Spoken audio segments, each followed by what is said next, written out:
看视频、分享视频以及视频关注进入到主播直播间的各位家人们、各位老铁们、各位新朋友们、各位老朋友们，大家晚上好！聚焦国际热点，关注身边生活。大家好，这里是御林军61军团直播间的现场，我是大家的军团长，也是主持人苏林啊。每天晚上5点半准时在直播间跟大家相见，开启轻松愉快的夜晚，非常开心又一次跟大家见面了啊！咱废话不多说，今天直接开始聊了，因为今天的新闻挺多的，好不好？咱不墨迹啊，咱直接开始说了。第一个事儿什么事儿呢？就是刚才咱们大家都关注的说，那么既然你们不关注悟空，咱们就关注一个谁呢？关注一个比较善变的人，是不是啊？这个人是谁呢？是伊朗啊，朗哥外长呢，突然间就宣布一个事儿，这个事儿呢让大家挺泄气的，说什么呢？说只要美国和欧洲放弃对伊朗的制裁，并且呢美国恢复伊核协议，那么伊朗就愿意放弃报复，然后和美欧搞好关系。这是什么意思，家人们？这个事儿还有没有反转了啊？这个事儿是设计好的，还是伊朗真怂了？那么美国会不会接受条件？咱们今天主要来聊这个话题啊，好不好？咱们从里到外，从前到后，从上到下，从哪儿到哪儿给你们整明白了。这是第一个事儿。第二个事儿，老铁们啊，这两天对于俄罗斯来说呢，其实大家都在关注，就是库尔斯克包括别尔哥罗德这个事儿，然后褒贬不一。有的人说这个俄罗斯怂啊，说你人家都就开始要对你用脏弹了，要炸你那个库尔斯克核电站，包括那个扎波罗热核电站了，你这边你怎么还不出手呢？你为啥不把整个的像北约乌克兰啊，在库尔斯克州这么屁大点地方的人都给干死呢？你用战术核武器在你家叮当456，那多好打呀，这仗，对不对？有人这么说，是不是老铁们？而且家人们啊，就是还有一部分人就说这个是俄罗斯的一个智慧，说他布了一个口袋战啊，口袋阵。虽然我们站在是我们东方大国的立场，我们站在中立，不站在任何国家的立场，我们也没有说什么俄罗斯亲谋略，也没有说什么乌克兰怎么着，但是国际上确实有一帮人在说俄罗斯这就是什么，你进到别人国家的领土了，你就是侵略，对不对？有人这么说。那么请问，就咱们暂且说这部分人说是对的，那么现在乌克兰已经干到，包括北约已经干到了俄罗斯的领土，叫不叫侵略呢？对不对？所以你看这段时间，自从乌克兰到了俄罗斯领土，全世界还有声音在说俄罗斯侵略这事儿吗？没有了吧？然后老铁们，我告诉你，不管这个是不是俄罗斯布下的口袋阵，但是今天有一个事儿一定让俄罗斯脚打后脑勺子了。有人知道什么事儿吗？这边家人们，库尔斯克这边咱且说地方大，叫地广人稀，不好找。但是你们知道的，俄罗斯整个的国情都是地广人稀的，不管在哪儿，人口都集中在这么几个城市，包括什么圣彼得堡啊，包括莫斯科呀，啊那几个城市，是不是啊？今天北约又开始对俄罗斯搓腰眼的了。你知道发生什么事儿了吗？大家都知道，俄乌战争最开始的时候啊，开始不久，芬兰包括瑞典啊，就开始要加入到北约，对不对？刚加北约没多长时间，就在今天的事儿，多个国家在俄罗斯方向部署机械化部队，而且刚加入到北约的芬兰是非常夸张的，直接将一个全机械化的装甲部队直接干到就是距离圣彼得堡200多公里的地方。兄弟们，什么概念你知道吗？只要动手，半天不到，直接大部队嘎干到圣彼得堡。那么这一下在北边这个普大帝该怎么应对呢？对吧？这是第二个话题。第三个话题依然是中东的，以色列今天全国进入到紧急状态。刚才我说了，伊朗怂了，咱暂且说他怂了，表面上就是怂了，对不对？但是老铁们，他怂了不代表整个的反美反以色列武装怂，对不对？我们还有更多的选择，比如说谁呀？刚才我说了，第2篇章黎巴嫩。今天家人们啊，黎巴嫩跟以色列应该说是可以说正式开打了，以色列全国进入到紧急状态，伊朗想后撤，但是真主党已经暴怒了，而且从俄罗斯手里面现在领取了大批量的武器装备啊。随后以色列这边叮当456对着黎巴嫩的南部地区啊，400多枚6个村庄大规模轰炸，说至少有320枚的火箭弹直接干到了这个以色列的全境。黎巴嫩反应非常快。那么问题来了，黎巴嫩真主党能不能在俄罗斯的支持之下扛起反以大旗？这第2篇章的扛把子能不能扛得住？你们觉得能的给我扣波1，觉得不能给我扣波2，好不好？这是第3个还是4个话题。下一个话题啊，美联储呢可以说，这个我不知道能不能讲。其实家人们，你们去看一些非常深度的分析和解剖的时候，我们一直都在说，全世界各大地区、各大经济体、各大地缘、各大资源，其实我们现在你觉得俄乌冲突就是俄罗斯跟美国之间的事儿吗？我告诉你，主要的主线就是东方大国和美国的金融战。懂我的意思吗？就是从一开始，从2020年开始到现在，就只有一条主线，就是东方大国和大漂亮的金融战，一切都是这条主线上的分支。但是老铁们，请记住今天啊，也请记住未来的5天，5天之后的9月份，这是一个标志性和里程碑的胜利。为什么这么说呢？美联储的主席宣布了，说9月份要降息。他没有办法了，除了降息他就得破产，要不然他就得成为老赖，知不知道？现在美国没有办法了，刚开始逼着我们嘛，就逼着我们让我们跟他一起降息，凭什么跟你一起降息啊？有人说降息这事到底有什么影响？家人们知道吗？就是加息这个事，降息这事到底有什么影响？什么叫加息？就是银行利息给你多了。老铁们，我问你，今天银行说你存100块钱，我给你100块钱利息，你存不存？你必然存。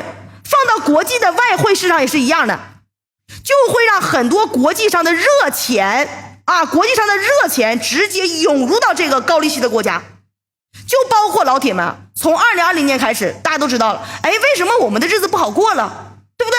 为什么很多我们的房价啊突然间就崩盘了？为什么呢？其实跟美国加息是挂钩的，因为很多房地产商在美国那边是借钱的，知道吧？是有投资的。美国一加息，他们还的钱就多，所以在这边就爆盘，这个崩盘一切都是挂钩的。所以说，美国老铁们9月份降息，就证明什么？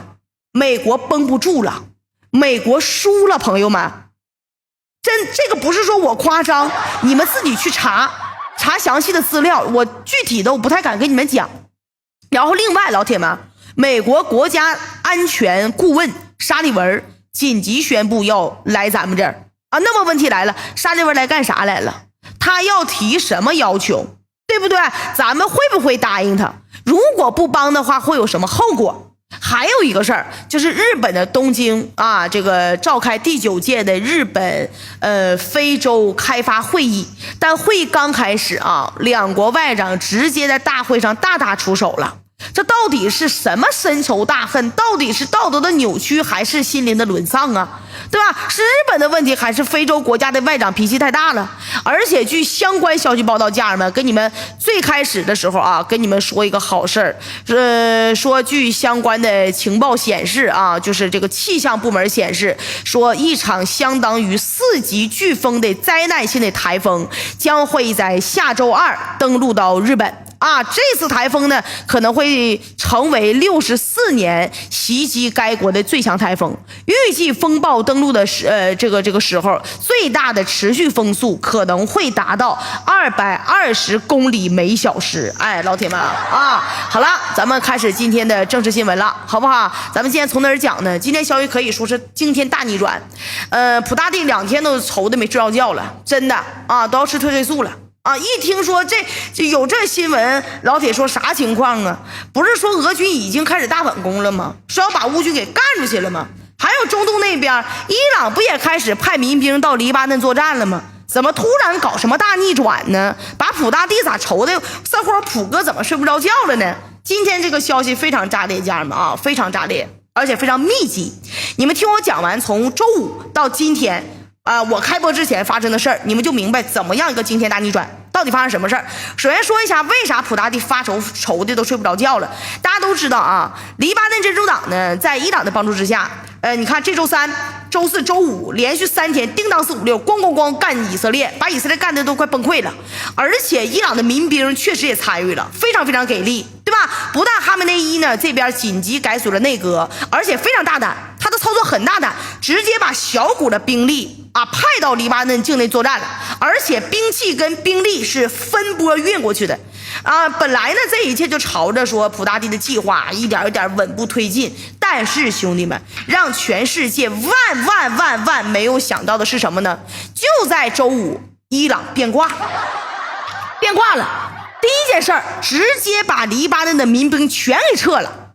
而且周五晚上的23点左右，老铁们伊朗的新任的外长叫阿巴斯，突然之间在哈梅我内伊哥的直接授权之下，公开就宣布了，说伊朗愿意缓解与美国的紧张关系，并且恢复与欧洲国家的关系，但有个前提说美国欧洲呢，你必须得停止制裁，对这个还有就是对伊朗的敌对行为你得停。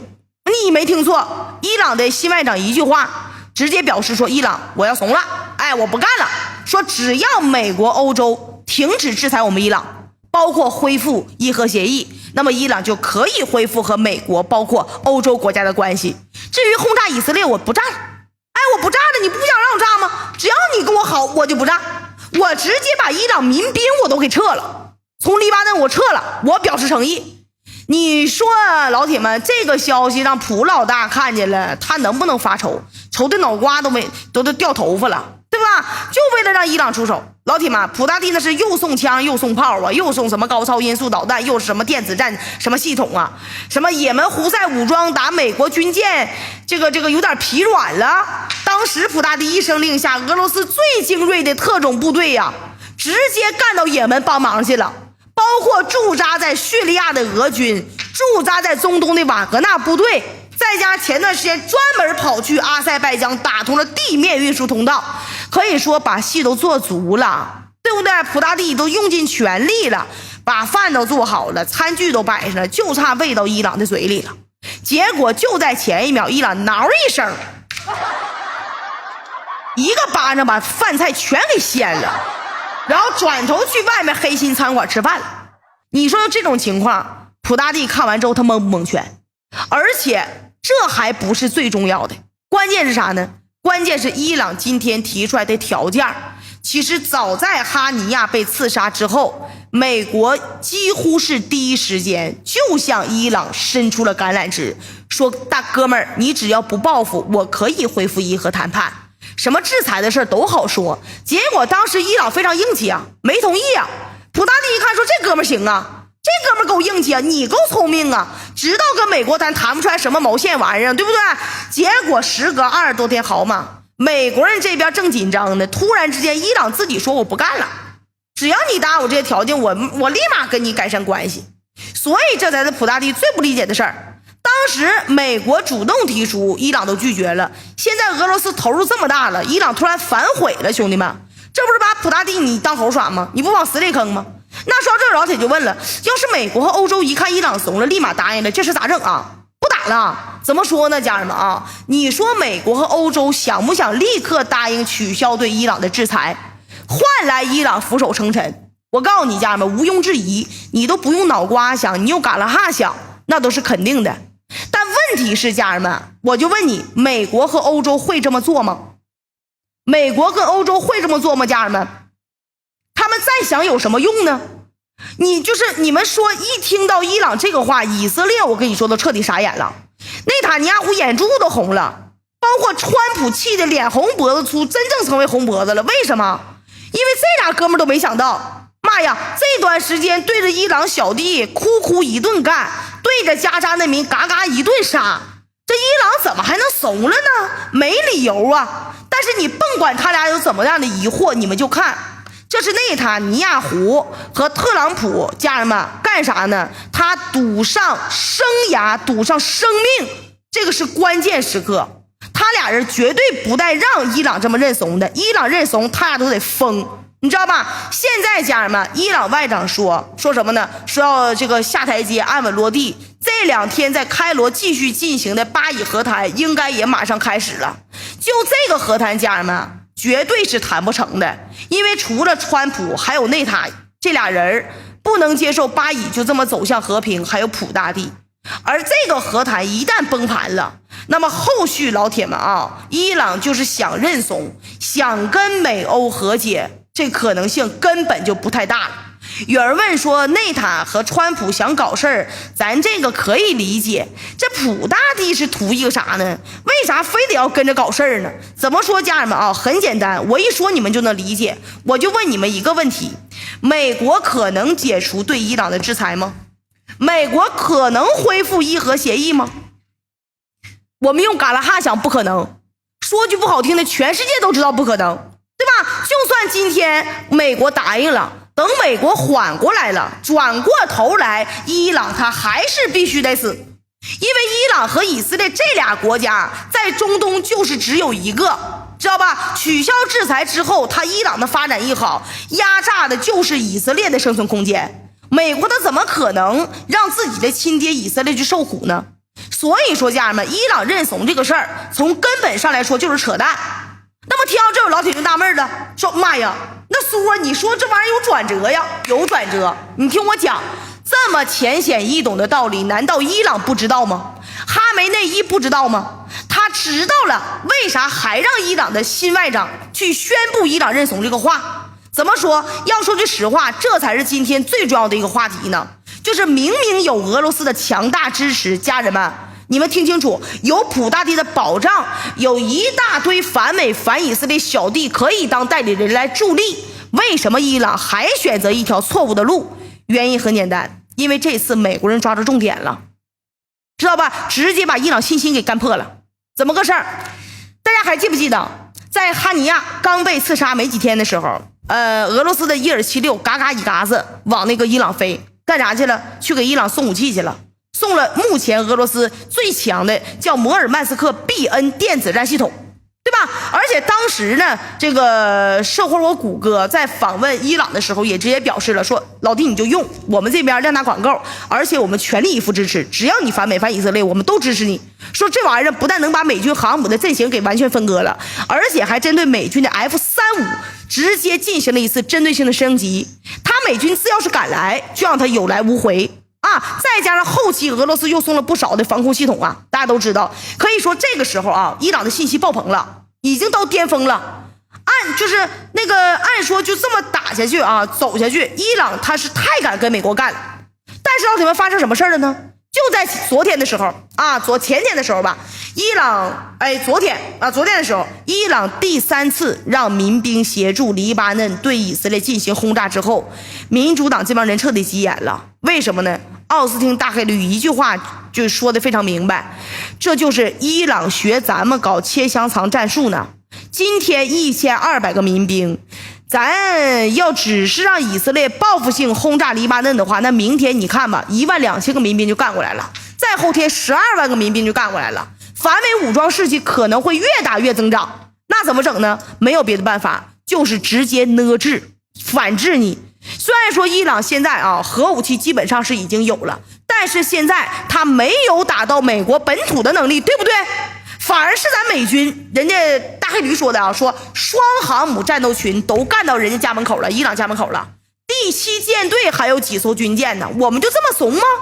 而且美国现在4000个精锐的海军陆战队的士兵也干到那儿了，包括咱家大黑鱼已经干到伊朗的家门口了，有什么不敢跟伊朗玩的呀？这是大黑驴说的呀，对不对？那么奥斯汀这个话说完了，布林肯没说啥，但是美军的叫参联会的主席布朗第一时间说，我赞同啊，不能再不打了，不打太憋屈了。说白了，现在就是要针对伊朗直接报复，给伊朗上张眼药，让他明白实力的差距啊。那也就是这么商量完之后，好家伙了，美军中央司令部一个电话就干到了林肯号航母上，然后直接下达命令说，现在你立马起飞 F-35舰载机，然后在保障安全的情况之下，在伊朗进行一次威慑任务，而这个任务的时间就是周5的晚上10点来钟，知道吧？当时美军8架 F-35，兄弟们真干过去了，从林肯号航母甲板嗡就起飞了。与此同时，美军的叫 EJ-18咆哮者电子战机、RC-135S 侦察机，还有预警机，包括加油机，同时就跟上了。然后这么一支浩浩荡荡的空军编队，直接从波斯湾挠一下干到了伊朗的领空了。哎，你说伊朗发现了吗？发现了，真发现了，没用。他手里面那个俄罗斯提供的电子战系统是有的，但是人家美军叫 EJ-18咆哮者电子战机也不是吃素的。我说了，你可以说美国坏，你坚决不能说美国菜。美国如果投入到强大的兵力到中东，伊朗他受不起，知道吧？虽然说他在南海被教育好几次了，但是老铁们，中东终究不是亚太呀，对不对？这玩意儿在咱们这不好使，在他那真好使，打不过龙哥。但是我跟你说，你拿毛熊装备的伊朗，他打他这确实是有说法的。也就这么的，这个双边刚接触，伊朗这边的反抗就挣扎几下，直接歇菜了。至于让伊朗起飞那个战斗机迎战，那就更别说了。且不说电子战已经被压制了，就伊朗手里边那些破烂飞机，老铁们咱就说了，怎么跟人家 F-35玩啊，对吧？也就这么的，伊朗的高层呢，就包括哈梅我那一哥那是美军的 F-35编队在伊朗领空多久，他们就担惊受怕多久然后就在美军就寻思要不要搞2个引爆，丢2个炸弹，来点狠的，上个眼药的时候，家人们这会又出啥事了呢？晚上11点来钟，伊朗外长直接宣布认怂了不干了，说只要美欧停止制裁，恢复伊核协议，伊朗愿意跟美欧做好朋友。我的个妈！别说你们惊讶了，现在连美国人都蒙圈了，知道吗？为什么？美国人，我跟你说，现在说了，我连个炸弹都没丢呢，你伊朗认怂了？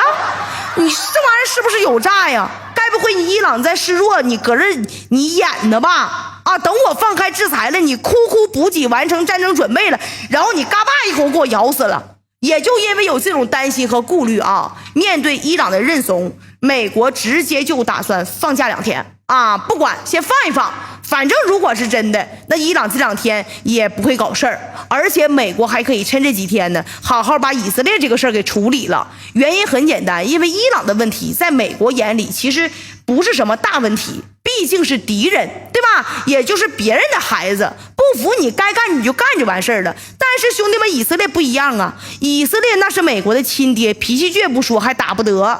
伊朗现在是消停了，但是以色列会就此收手吗？尤其是小胡子兄弟们，那绝对是个不省油的灯对不对？于是美国又组织了中东各方要在开罗整个谈判，说要恢复这个中东的和平。其实家人们，所有人都知道这纯扯淡纯胡闹对吧？所谓的谈判就是不可能有任何结果，是不是？从卡塔尔谈完之后我们就知道不可能，以色列也不可能跟你好好谈。但是这个表面工作美国人必须得给你做足了，演戏给所有人看，说你们别激动，谈判呢再谈了，马上就谈成了。为了和平，我们一直在努力这是谁信谁大傻子。前段时间为了拉选票，哈哈姐还专门发视频指责以色列，说对于加沙这个悲剧，我们不会视而不见的，对吧？其实老铁们，只要哈里斯入驻白宫位置稳了，他才懒得管以色列在中东杀了多少人呢还要疯狂给什么援助武器一切都是为了大选。包括今天小肯尼迪都说了，我放弃了，我支持特朗普，对不对？说到这儿，肯定有人就说了，说伊朗为了国家利益选择不抵抗不报复是对的，这肯定是有问题的，对吧？所有的国际地位都是打出来的，但是我们不可否认一点刚才我也说了，人穷志短，对不对？老铁们，现在老铁们，伊朗不动手，伊朗为什么这么说？他也在权衡，他也在摇摆，他也在等，告诉俄罗斯，你给我这玩意儿不好使，能不能再多给一点钱呢？武器呀，你还能出多少？毕竟我是个外挂对吧？在中东大大小小的是你俄罗斯跟美国的事儿是不是？你能给我多少？你还能给我点尖端武器不？我帮你实验实验。但你这玩意儿，你让我跟美国打，我打不过，我肯定不打。你看我这个想法符不符合伊朗？但是家人们，咱还是那句话，所有的国际地位是打出来的。可能有人就问了，如果这次开罗的谈判被内塔尼亚胡、特朗普给破坏了，这伊朗到时候还会不会动手？说实话，我已经不知道了，别的我不知道美国这怎么样？家人们这全部都在猜。你最多只能说现在伊朗动手的概率有没有？有而且就即使动手，即使他做好准备了，也不是现在。那动手的概率是多少呢？咱猜不了。说到这儿，可能有人就说了，是不是有点悲观呢？说这次布局那么大这么久，难道就这么完了吗？你们要这么想就错了。而且大错特错。为什么？伊朗现在摇摆不定是没错的，抛开伊朗，老铁们咱不谈了，但是普大帝是不是头子，是不是硬汉，是不是大哥？他怎么可能因为伊朗这边软了就束手待毙呢？手里的棒子坏了，大不了换一根不就完了吗？对吧？对于普大帝来说，现在家人们，中东这个局不管怎么样必须得进行下去。你们可能会觉得说我搁这演呢，踩一捧一呢，又吹普大帝呢，实际上真不是。这次伊朗外长说完这句话之后，前脚把民兵撤走，兄弟们，后脚俄罗斯这边直接跟黎巴嫩真主党联系了，说你别怕，我帮你。说完之后，俄罗斯这边啊，立马开始调兵啊、调武啊，哭往黎巴嫩真主党那边送啊。你们会问这有用吗？我的妈呀，兄弟们！我跟你说，这招太有用了。现在你们可以去查新闻，新华社、参考消息、环球网各大媒体今天中午12点多同时报道一个消息，什么消息？家人们，以色列全国进入到紧急状态。有人看见新闻了吗？以色列全国进入到紧急状态。那为啥进入到紧急状态呢？因为普大帝开始跟真主党直接联系之后，以色列当时坐不住了，包括以色列看伊朗认怂，他就已经坐不住了。你怎么能认怂呢？你不下场，美国怎么下场啊？对不对？眼看各种武器叮当456往那个黎巴嫩送，当时内塔尼亚胡都懵了，心想说我可不能等了，我还等伊朗干我呢，他不干呢，等的我太难受了，我得先发制人。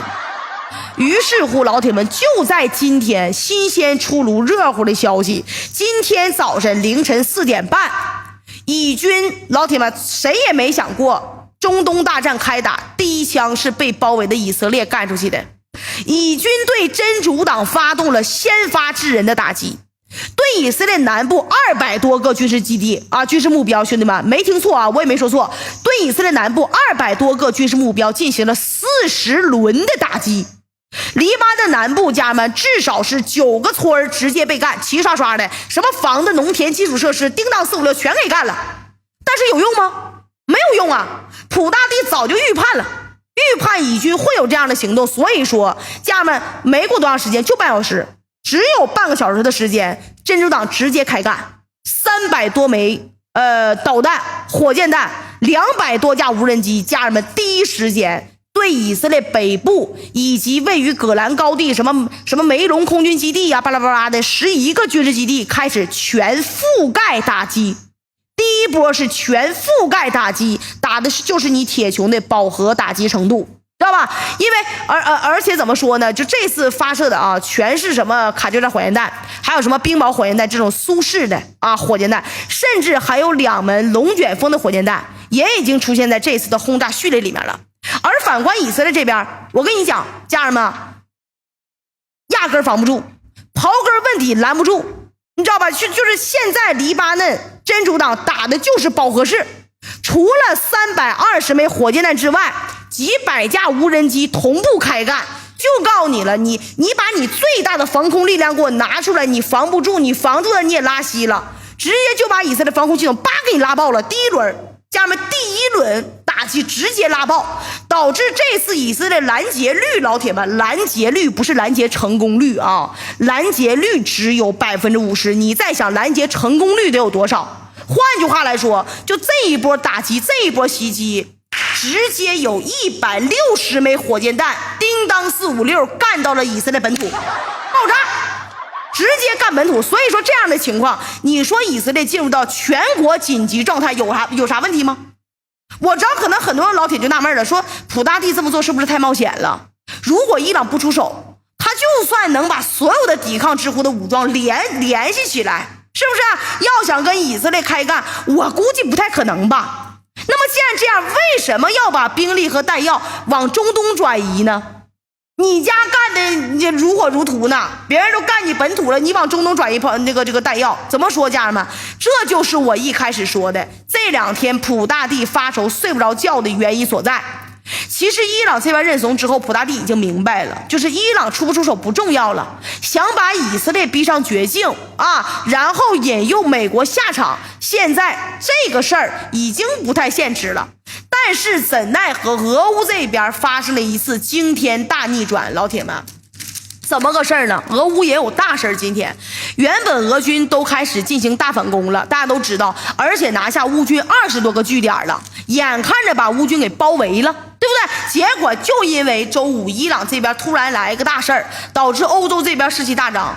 先是欧盟外长博雷利呼吁所有的美西方国家放开武器限制。什么概念？让乌军拿所有的美西方包括北约的武器干俄罗斯本土。紧接着家人们，波兰2.8万机械化部队直接进一步靠近这个波兰和白俄罗斯还有乌克兰的交界地。再然后老铁们，还有个大事儿，不但乌克兰出事儿了，俄罗斯北边芬兰大家知道吧？刚加北约那个国家，这哥们一瞅都这样了，彻底不装了，直接命令组织了一个5000人的装甲机械化部队，部署到跟俄罗斯交界的地方了。你们可别看就这5000人，今天最新的报道这5000人里面，芬兰自己的军队只有2000人。那我请问那些人那些猴子是哪个天兵天将派来的呀？剩下的都是美英的士兵啊！而且家人们，这还不是最狠的呢，最狠的这次芬兰部署的这5000人的装甲机械化部队，距离俄罗斯边境就140公里。这个距离意味着什么？你们知道不？意味着啥？就是距离圣彼得堡也没有多远。如果这支装甲部队全速推进，全速往里干，2个小时，家人们，2个小时直接能够杀进俄罗斯本土。你们以为这是最狠的了吗？不是最狠的，最狠的是美军已经偷着摸的往芬兰这个基地送过去了8套弹道导弹，射程不多，也就300多公里。但是你们可别觉得300公里不算啥事儿啊，这其实才是这次重要的杀手锏。为什么？因为芬兰这个基地刚才我说了，距离圣彼得堡非常近，近到什么程度？不到300公里，256公里。说白了什么概念？就是我这个火箭弹直接能够干到圣彼得堡。至于莫斯科虽然远一点，但是也就是900公里不到。一旦芬兰这支部队能往前推，或者说美国人干脆送过去几个中程弹道导弹，直接能够干到俄罗斯首都莫斯科。而俄军对于这种闪击战的应付手段，我就不用多说了，那简直就是了，不说了从瓦格纳造反到这个乌军突袭库尔斯克，大家能够感受到，面对这种突然袭击，俄罗斯压根儿可能是因为地大物博地广人稀，他没这么多装备去应付，这个是可以理解的。俄罗斯的边境线家人们非常非常长，整个俄罗斯跟北约国家接壤的边境线有多长，你们知道吗？知道的给我扣到公屏上。如果说全方位的部署防空导弹，那就别玩了，整个加班加点生产，边防都不够。所以说重点防御的现在是莫斯科、圣彼得堡这种大城市你更别说家人们，现在不止芬兰一家啊，除了芬兰、瑞典，家人们还有波罗的海3国，基本上现在已经早就准备好了只要一个信号，这帮人就能对俄罗斯开搞。而俄罗斯老铁们咱说白了，有没有核武器？有，但是你觉得普大帝能不能用核武器呢？战略核武器绝对不能用的，丢的可能性非常不大。也就因为这大反攻刚开始1天好嘛，普大帝紧急下令开始停止进攻，全面挖战壕建设这个防御工事。什么意思呢？说白了就是要把库尔斯克作为一个持久战的战场。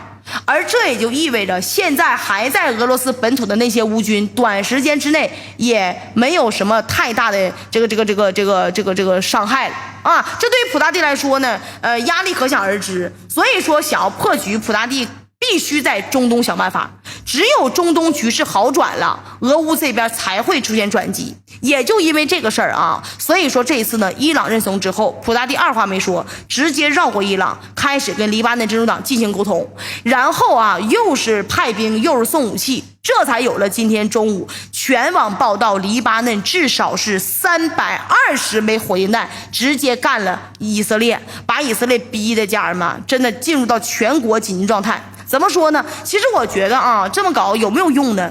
也有用，但是用处估计也不太大。关键还得看伊朗他什么态度。